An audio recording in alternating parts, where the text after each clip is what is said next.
Welcome to another video. So we're doing the final video on the LDV G10 van build. So we've completed it now. Time taken to build, probably 6 days full time, and yeah, we're pretty happy with it. So I'll go through what's happened in the last 6 days. We've got the sign writing on the roof. We've got a mains cable run from the battery all the way to the back. We've got the details on the side which look really cool. Have a look at that. Move back so you can see. Okay, they look really good.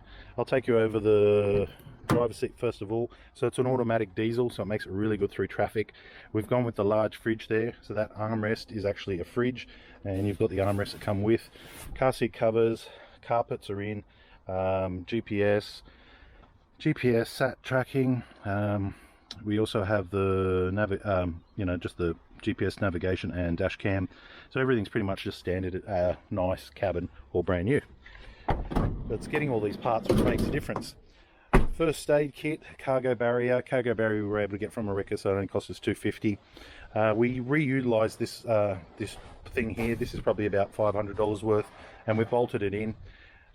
We've got our slide outs which come in here, but most of all, this is the room where you can put your tools. We're going to be just strapping them up against here, and this allows you to have a milk crate and work inside from whenever it's raining or anything, or if you need to do a car ECU, you've got enough there. At the moment I don't have all the lights on. We've put this pegboard on the top with this strapping type of system, a bit like the snap-on vans. This gives us a lot more room to store a lot more things. Just small things, hand tools, or just awkward shaped things. So that really does give us a lot more tool room, quick grab tool room. There's going to be a few more little hand tools and things added as we go, but this is just the final build 6 days later, ready to drive off and ready to start making some money. So we've got that much space left in the vehicle, which is really good when things change or you've got boxes or big jobs and things. So these are some of the new ideas that are in this van that I've never done before. So to start off with, these slide outs are a new one. This one here using tactics instead of caddy, that was a new one. The pegboard on the roof, that was a new one. The double-sided bench, that was a new one. The slide out key machines, that was a new one. So all of these new sort of systems that I wasn't used to in building vans, these are all new things that we've embraced on this build here, and we'll go through the figures at the end. But that's the body on it, and that looks fairly sweet. Okay, so there's a rear view window, one-sided once again. That was from eBay, 70 bucks. We had to do it ourselves, but it looks pretty smooth. The sign running again, total cost on that was about $250. We had to do it ourselves because we had the vinyl plotter, so that was extremely cheap as well. Okay, so we had 2 of these slide outs. We had to buy a third one. If we were to buy all 3, you'd be looking at $300, and $500. The bench and the materials to make this bench was another couple of $100 from Bunnings. The matting came from Bunnings too, this sort of stuff here. So if you drop a pin, it's not going to roll anywhere. The vise was $75 from Lock and Key. We cut it down, and basically that just swings around and does all sorts of angles, can be removed. It does a lot for a little tiny vise, so it's a pretty impressive little vise. The fan we've recycled. The fan would have been probably an extra 50-60 bucks. That's a Nava one. And this bit of backing board, once again Bunnings. These magnets here for the immediate tools for change combos and your immediate tools, they're from Bunnings as well. You can pick them up about $30-40 a piece. The lighting, we did very good with the lighting. These lights here, we've reused a couple we had, but these ones here came in from eBay, and I think we're paying about 10 bucks a piece for them. And I'll show you what they're going to look like. We've got 5 here, 1 here, so we've got 6 of them in the van. This light here is hooked up to the courtesy light, so when I open and close the door, that comes on for a little bit, just enough to give you a bit of courtesy, and that's wired onto these ones here. So for 5 minutes that'll stay on, so as soon as you open the door, you've got enough light to see where your lockout kit is and grab that. These magnetic holsters on the wall here, we haven't done anything with them, but we'll get to them soon. So to wire up these keys machines, we've just done a flexible cord which is wired here, as you can see. So we've got this cord here. This is a battery powered machine, but the good thing about it is that if it ever needs a charge, I can just turn it on and give it a bit of a charge, and the power will actually charge it, so it never needs to come out. The HPC is 12 volt. The Dolphin down the back, which does all the car keys, that one there is actually battery powered as well. So that one, once every week or something, it'll probably be plugged in and charged. But let me show you how this works, this key machine. So there's 2 little blue things down here, and I've got to push them at the same time, and then we've got our little handle here, and this is what happens. It slides out a meter, if you can see that. That's how far it slides out. So if I want to do a key to code, I can. If we want to do anything on the Dolphin, a car key, a tubular key, any of that with the adapters and all, you can. So these are the two main key machines used, and the HPC used for creating the key, and the XC009 used for duplicating a key. Keep in mind that also we put this little strap in so that, you know, going over a speed hump, we're not hitting on the cutter and things like that. It does have little rubbers in there, but it's good just to have that in there like that. So that's quite a tidy unit. We put this in here just so we could sweep a bit of brass this way and try and keep it clean.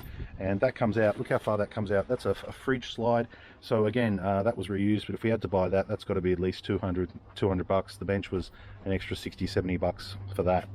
Okay, so sliding it back in, you see the cable slides nicely, and it's got a halfway lock thing. We just got to push it down again, and it slides all the way in. So those key machines now are slid in, locked in. They're not going anywhere. Okay, so first bit of storage here, we have this van vault here, which is rebranded Tactics from Bunnings. Now keep in mind that we haven't got anything in it at the moment, but look at the size of it. Look at the size of that. So that's easily, I think that's 1200 long and an access of a meter. So it's a meter by a meter squared of access by, I think, about 100 and at least 50. So that's huge. And if you're at the back of the car and you want to find a key blank, and you know how many keys we have, you know, you can have them all sectioned up or in cases, and they're all ready for you when you want them in a huge drawer. Very strong drawer compared to the caddy ones that, you know, have the cheap rollers. And then it locks in a position as well for security. Have a look at this one as well. See this one? Bagging that one. So once again, a full meter by 500 and probably about, I think, 350 deep. That is a lot of room for all your knob sets, all your stuff like that. So this van design's a little bit more simplistic than some of the other vans that we've built, but it's everything that you kind of need. So we've kind of cut out a lot of that crappy racking, and to be honest with you, we bought $500 with second-hand caddy racking, and we didn't use a piece of it, not one piece of it. None of it was needed. And when we were going through about how big and how bulky they were to actually get them bolted in, and the amount of what they'll carry and the weight and things like that, we streamlined it a bit to this type of design. So that's why we're sharing it, because it might be, you know, might be something you might want to think about when you're building your next van. The idea is you can stand behind here and you can key up, and if there's a storm or anything, you can go on the inside and you can key up from there, or pull an ECU apart in a controlled environment. You've got a place for your laptop and a huge bench.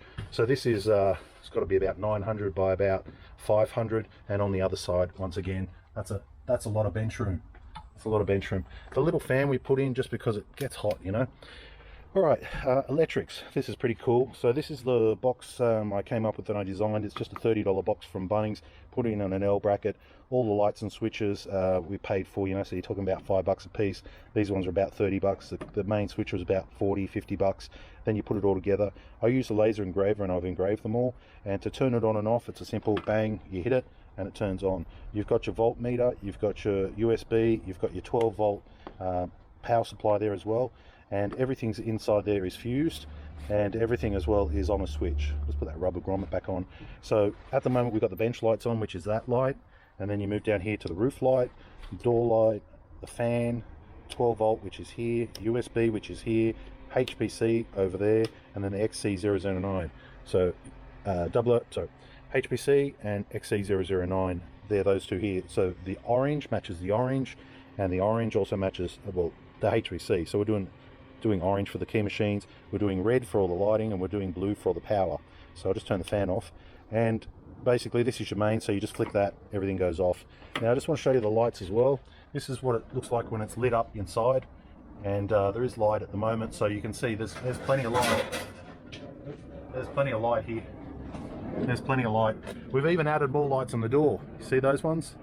And also two here. So I've got two facing down on either side and two facing backwards on at the top here.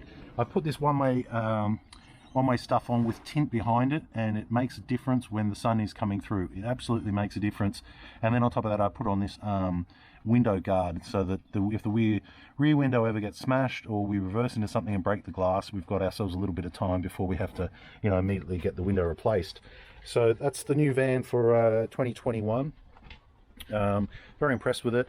it's different than what I expected. I've never used these type of slide outs before, and I was really wondering whether or not they're going to be practical or this or that, or if they leave too much space. And we were arguing about what was going to be behind the bench, and we were calling that the white elephant because it was space that we couldn't get to, couldn't use. But after we looked over everything and we built it this way, it was like all of that space is usable. And even though we've got a big empty spot there, just because it's empty doesn't mean it's not practical. That's extremely practical. It's practical to actually get in there in case of it rains. It's practical in case you need a controlled environment to actually pull apart a car part or something along those lines.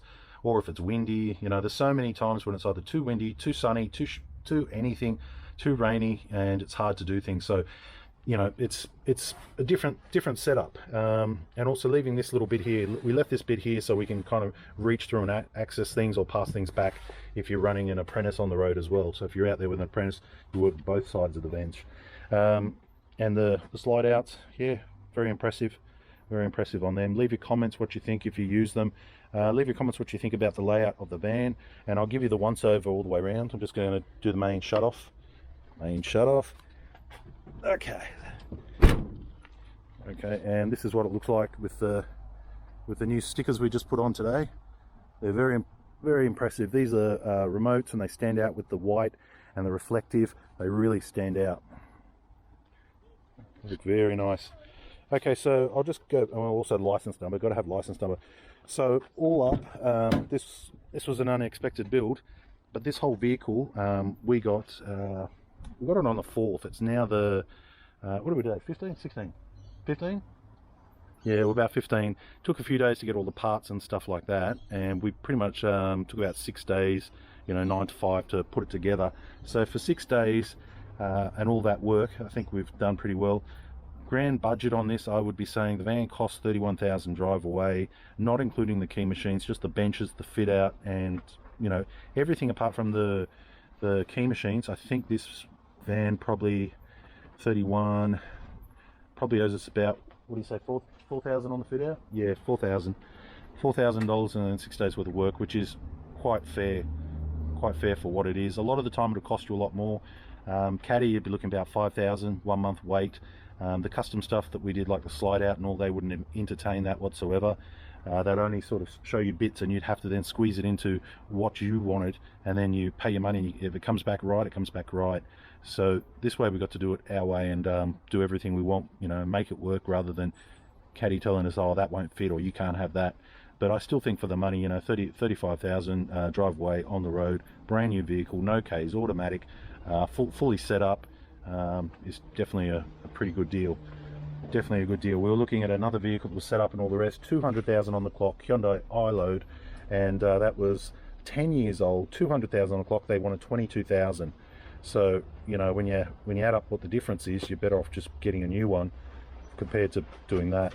Anyway, that's our new van for 2011. Just give you a quick look. Leave your comments down below, what you like, what you don't like, what you think, if there's anything you're going to use in your van.